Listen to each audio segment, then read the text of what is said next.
This is QTV News with me, Mamudu Gajaga. Our top stories: government retreats end at Tendaba camp in Kiang.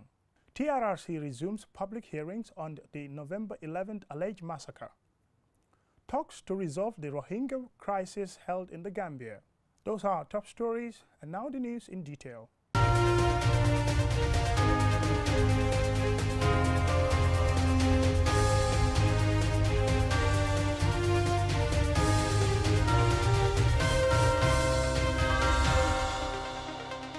Former renowned politician and cabinet minister in the First Republic, Mamadou Kadi Cham, otherwise known as MC Cham, on Monday testified before commissioners of the Truth, Reconciliation and Reparations Commission as the TRRC resumed its public hearings.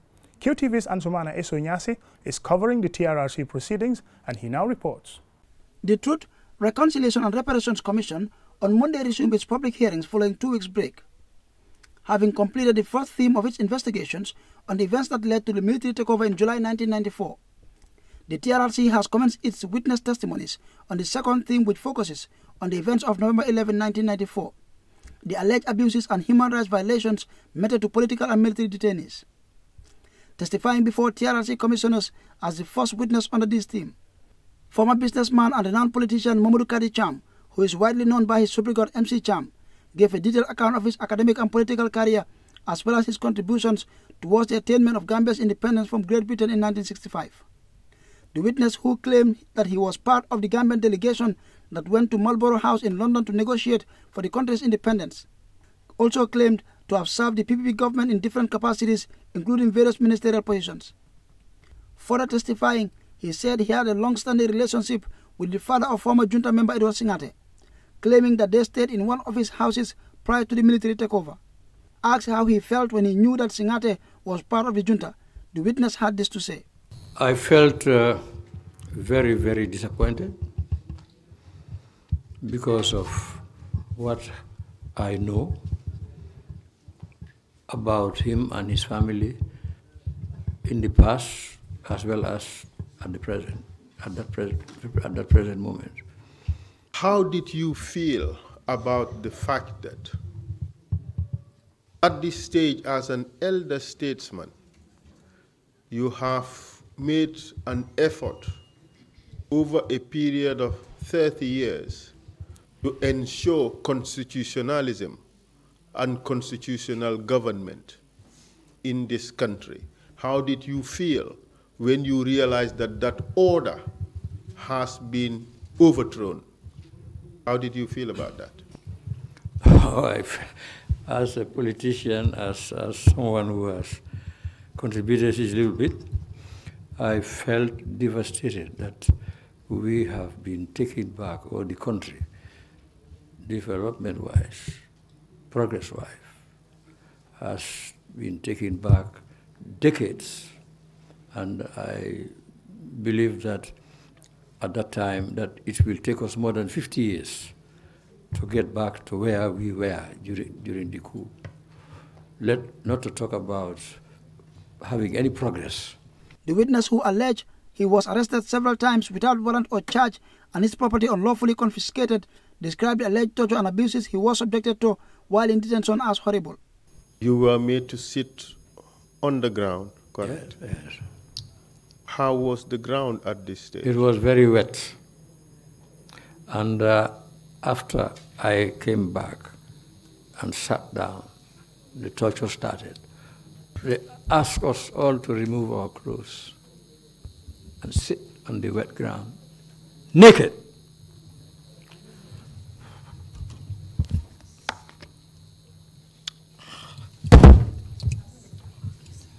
Continuing his testimony, the witness shed tears severally as he struggled to recollect the abuses, pain and anguish he was allegedly subjected to. Ansumana Esonyasi for QTV News. A 3-day retreat organized by the Office of the Secretary General and Head of Civil Service for Permanent Secretaries and Planners on Sunday ended at Tendaba camp in Lower River Region. QTV's Aliusisa reports. The 3-day government retreat is the first in 2019.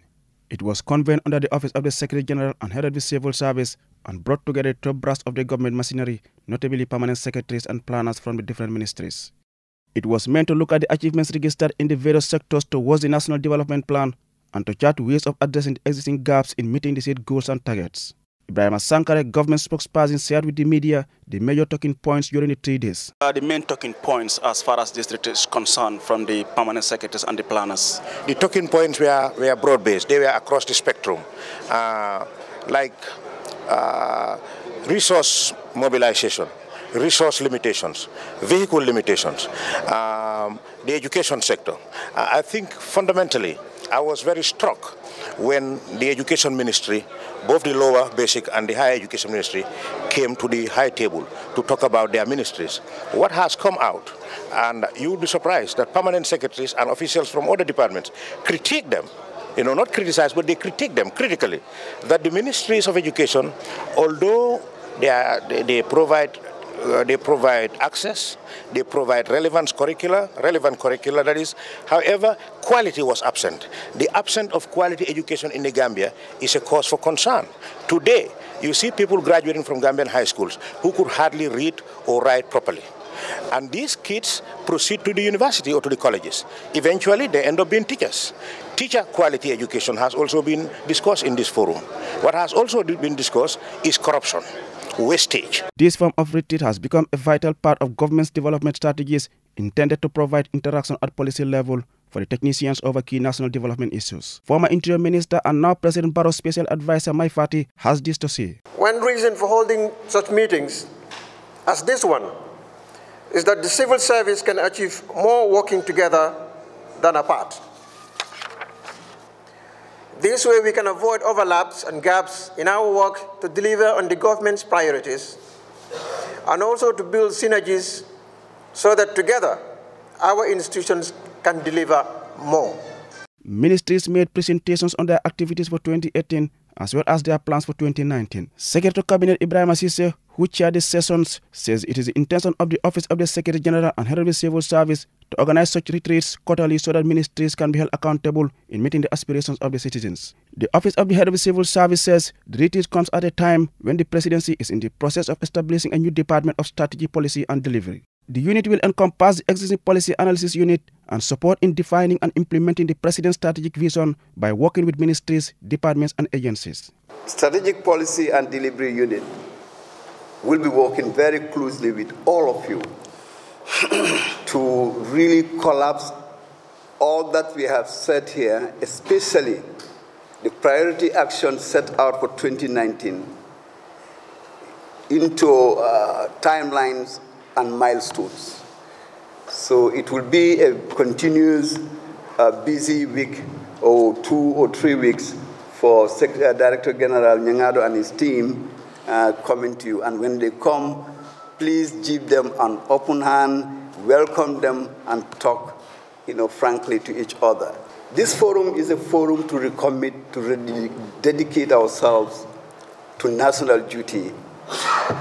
Someone mentioned here that we have to be mindful about what we do, because we should always have this at the back of our mind, that not only are we accountable to our people, but we are accountable to the Holy One, Allah subhanahu wa ta'ala.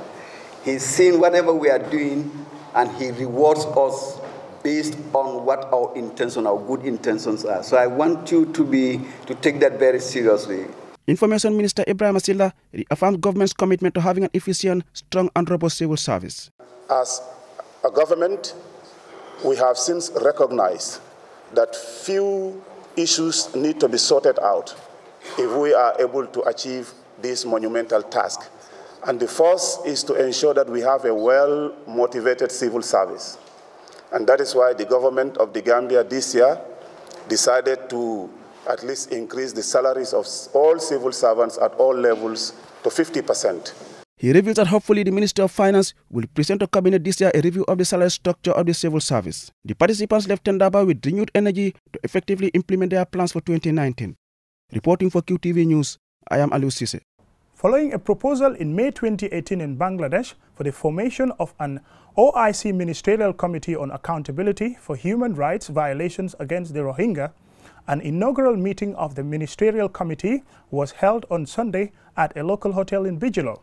The committee is mandated to gather information and evidence for accountability purposes. Jenna Basonko has the rest of the story. The Rohingya are the most allegedly persecuted people in the world who have been allegedly facing ethnic cleansing and forced expulsion in Myanmar.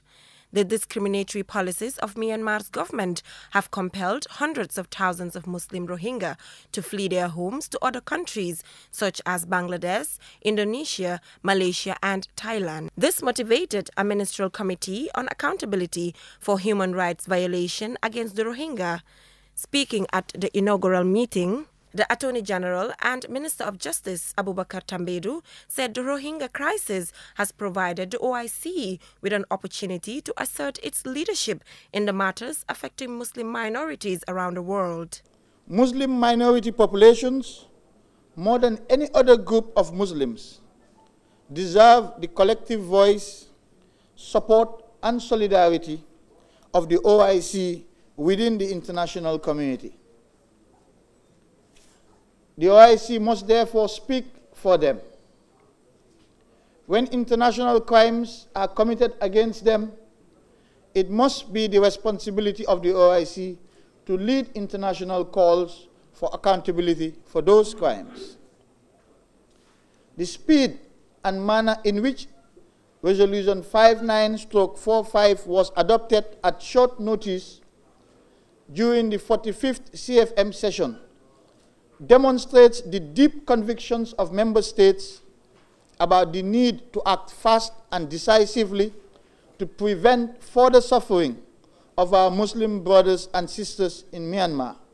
Tambedu further clarified that the government of the Gambia's priority at this point is to make sure that the Rohingyas go back home safe and free from any human rights violation. The reason for the clarification is that the government of the Gambia in 2015 agreed to settle Rohingyas. The Honorable State Minister for Foreign Affairs of Bangladesh explained that the repeated influx of Rohingya to Bangladesh for the past 4 decades of 1.1 million Rohingya, including the recently arrived 700,000, has affected the economy of Bangladesh significantly. The committee reached a consensus by exploring different options to resolve the human rights violations affecting the Rohingya in Myanmar. The options, according to the Attorney General, can't be disclosed yet. Reporting for QTV News, I am Jenna Basonko. Barra Upper Basic and SL Senior Secondary Schools have continued their dominance in Region 3 and 4 after another scintillating performance in the track and field events held at Farafenni Mini Stadium over the weekend. Barra Upper Basic School scored 371 points to grab top spot, while their seniors, SL Senior Secondary School, scored a whopping 405 points. Babukar C watched the events as they unfold in Farafenni, and this is his report. Last year's inter-school runners-up, SL Senior Secondary School, have sent a strong signal to the rest of the schools as the team to watch out for after another brilliant performance in Farafenni in the heats for Region 3 and 4. More than 30 senior secondary school and upper basic schools converged in Farafenni for a 3 days intensive track and field events, but as usual, it was the schools from North Bank region that dominated, acquiring a good number of qualifiers for the finals set for March at the Independence Stadium. Yankuba Fall is the sports master of SL Senior Secondary School, and he has been telling us the secret behind his school's success. It is all about hard training, you know. Yeah, athletics is all about training. There is no magic, there is no marabout thing, or, you know, collective thing. Although there is teamwork, but, you know, individually counts first before team, you understand? So it's hard work, personal best, personal performance, you understand? So that's what we have been working on. And the admin itself, first of all, let me just thank the principal who brought me here this past September for developing sport, because he realized that nowadays sports, you know, is part of academic, you understand? And then we have been seeing other principals busting up because of their school is high there because of sports. So maybe, you know, it's a full up. And I don't.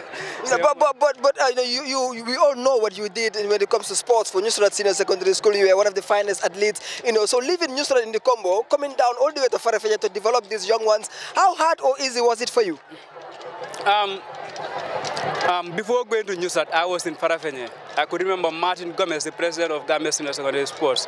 He is, the former president. He was the one who took me to the combos. Then he gave me to Mr. Boyang to help and develop sports in Newsat. By then, Newsat in sports, they were not counted. So when I went there, I was the only athlete. I struggled. People start loving my school. People start, everybody wants to come and join me. That was the time when, the team was built up. And when Newsat was top there, my role is just to help in developing sports for my nation. When I developed Newsat, I left, and these people request for me. That's what I do. Let me come and develop this place too. One school that wowed the spectators was Farafenye Senior Secondary School, a school that has been participating for ages but were not competing for medals. Well, this year, they are sending a strong warning to the other schools, says new trainer Lion Seka, a former athlete of Newsat Senior Secondary School, who is now their new sports master. The signal is all about the hard work that has been going on and the preparation that has been going on, and also the dedication and also the motivation that was going on. That is why we are today competing and excelling very well in our region. Ismaila Sise is the president of the Secondary School Sports Association, and he has been sharing his impression with us after day 3 of the championship. It is quite interesting, I'm really very much happy and pleased that schools are responding very positively to the game, and it's no longer the game that it used to be in the past years. Secondary School Sports Championship has at least rise up to another level. If you can see, the pavilion is very colorful. Even the athletes from various schools come with their new jerseys, their new spikes, new warmers, everything new. So you can see that at least even their principals in their schools are definitely cooperating, and they realize that students need to be motivated so that at least they can do their best on track and in the field events. So it is very much interesting and very, very exciting too. We've seen schools that used to just participate for participation's sake are now competing. In fact, we see SF facing trouble from Farafenye this year. Definitely, I'm surprised. That's why I was provoking the principal yesterday, telling him that I don't know what you have started giving to your children.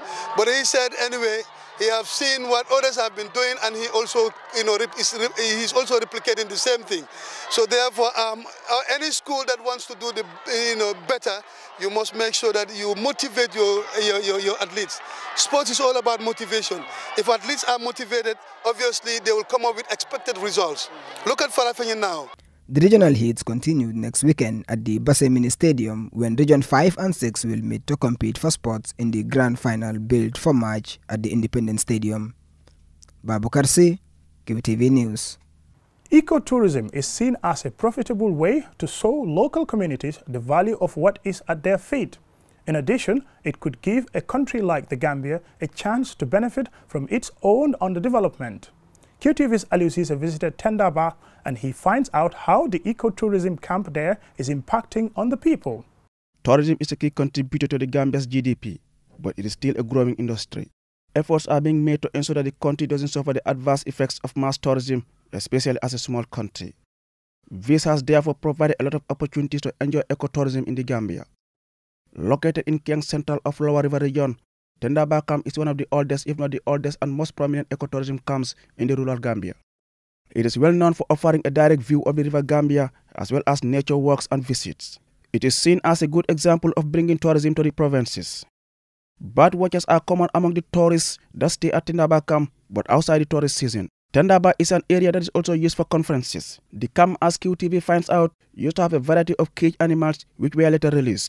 However, the camp did not lose its focus on local wildlife. The boat rides, bus taxis, and various activities available at Tendaba demonstrate a continuous focus on ecology. By successfully bringing tourist business up country, Tendaba has provided many opportunities that benefit the local people. As a developing country grappling with high unemployment rate, Tendaba camp is creating employment for over 30 young people from the rural communities. Its proprietor Sajatura told QTV in an interview.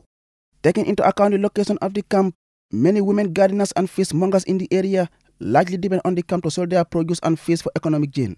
Opened in 1972, Sajatura, a native of Kianquinala, says it has not been easy sustaining the facility, which is open year-round. He thanked the Minister of Tourism and Culture for guidance and moral support. He added that institutions that have hosted workshops at Tendaba Camp have been a key factor in keeping the place up and running. The camp, according to the owner, does receive visitors including tourists. He therefore appeals to the government to patronize those ecotourism camps with the required facilities in the rural Gambia.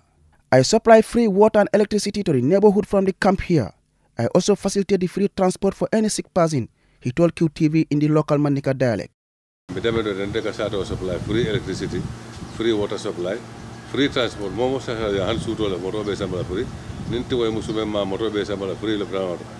QTV caught up with Jim, a Dutch national who made a stopover on his way from Jarasoma.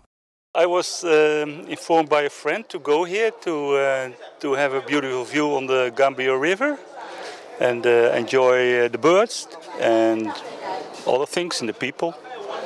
And I am by bike, as you can see, and I'm enjoying it, yes.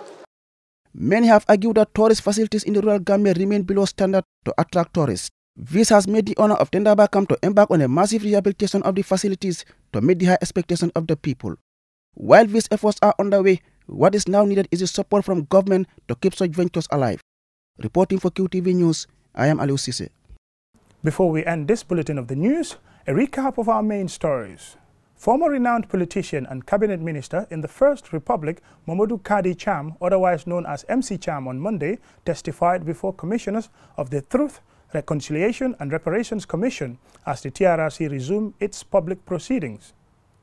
A three-day retreat organized by the Office of the Secretary General and Head of Civil Service for Permanent Secretaries and Planners on Sunday ended in Tendaba, Lower River Region.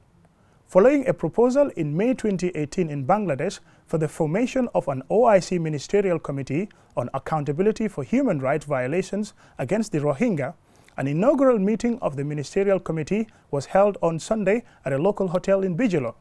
The committee is mandated to gather information and evidence for accountability purposes. That's it for this edition of the news. Thanks for watching.